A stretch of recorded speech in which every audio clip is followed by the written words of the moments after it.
I heard of one lady, in brief summary. She was born in a poverty-stricken village in Maharashtra, India. She never really had any education. When she was a little girl and wanted to go to school, her family made her take care of the buffaloes. When she was 8 years old, she was married. I think actually she was 9 years old. She was married to a man who was about 30. By the time she was 19, she had 3 sons, and she was pregnant. A mafia type of person who was exploiting the people of the village was especially forcing the women of the village to work really hard and paying them practically nothing. And everyone was afraid. But Sindhutai told the local collector, who was overseeing the police, and that person was stopped from what he was doing. But he was so angry. He went and told Sindhutai's husband a lie. He said, "You are such a fool.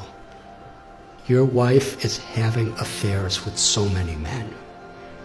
In fact, the child that is within her womb is my child, not yours. I've been having sex with her. If you don't kill the child and kill her, I will kill you." So the husband, the girl's 19 years old, he kicked her in the chest, not in the chest, in the stomach, repeatedly, to kill her and the child. She laid unconscious. He thought she was dead. So he dragged her to a cow shed where a whole herd of cows are being kept, thinking that people will feel that the cows just trampled her and that's how she died. So she laid there unconscious. And when she woke up, she said, she found one cow standing right above her, protecting her. There were all these buffaloes and oxen and cows walking, and they would have certainly trampled her. But this cow was keeping everything away from her. And even when the in-laws came to make sure she was dead, the cow chased them away with their horns and stood over her. She came to consciousness and gave birth to a baby girl under the cow. And she said she took a rock and cut her umbilical cord. Took about 20 slices to get free from it.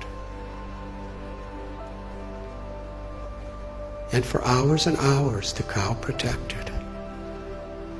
And Sindhutai, when she got enough strength, she embraced the cow and promised, "As you protected me when I was in great need, I will protect others who are in need." It's a long story, but no one would have her back. Her own family rejected her, her biological family, because according to their tradition, once you're married, you could never come back home. A foolish tradition, as many are these days. In order to not be exploited, she was sleeping in a crematorium with her little baby child. And she would collect wheat that people would put around the dead bodies, and she'd mix it with water and cook it on the fires of the dead corpses. It became such a depressing life for her. She decided, I don't want my child to live like this. So she was going to commit suicide. She went to a railway track with her child in her arms and laid waiting for the train to crush them. But as she was laying there, she heard someone crying in anguish. So she got up and she found an old man who was crying out. He was crippled. He was very, very invalid. He was crying for some food and water, so she went and begged and got him food and water. And she was thinking that old man was the voice of God. She called Krishna. She said, was telling me that I had a higher purpose in life than to commit suicide. I have something to do, something to contribute to this world. But then later in the day, she was sitting in a field wondering, what am I going to do? I have nothing. I have no one. How can I help anyone? She was under a tree, and she saw that there was a branch of the tree that a woodsman with an axe had violently cut. The branch was just hanging by a single string. But that branch was giving her and her child shade. So she was thinking, this is the answer. However much I have been beaten down, still I could do something for others. So she started going and finding homeless, abandoned, orphan children. And she became their mother, taking care of them. Somehow or other, she learned how to sing really nice, and she begged with her singing, and she provided for them, and somehow or other kept them safe. And after some time, people saw what a difference she was making to so many people that they built an orphanage for her. Over the years, she said, she's had about 1,500 children, over 1,000 grandchildren. And she's made a tremendous difference in her life. All of her children have a great education. Many are doctors and lawyers and farmers, something she never had. She's won so many awards internationally for her accomplishments. But then she explained what the most meaningful and fulfilling thing she ever did in life. Years and years later, after the president of India gave her awards and governors of states and international awards, this really old man came to her orphanage. He was starving. He was sick. He was homeless. He was asking for shelter. After a few minutes, she recognized this was her ex-husband, the person who tried to murder her maliciously. She said to him, when you left me to die, I was homeless in rags. Now you're homeless in rags, and I have a nice place with so many people. She said the most meaningful thing in her life is she forgave him. And she said, I will give you shelter, but I'm not your wife. I'm your mother. And when people would visit the orphanage, she would introduce him. This is my eldest son, and sometimes he's very naughty. She told a story. It moved me. So at one place, I shared this story, and somehow it was on YouTube. And in her orphanage, someone showed it to her. So she wanted to meet me. So in Pune, I met her.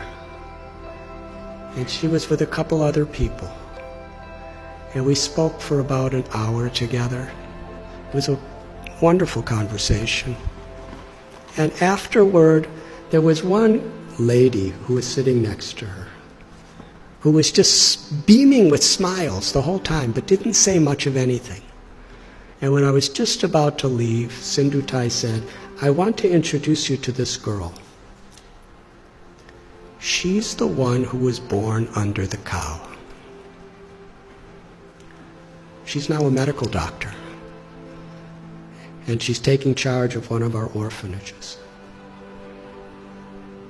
And then she said to me, I consider all of the tragedies in my life to have been gifts to empower me to make a difference to others.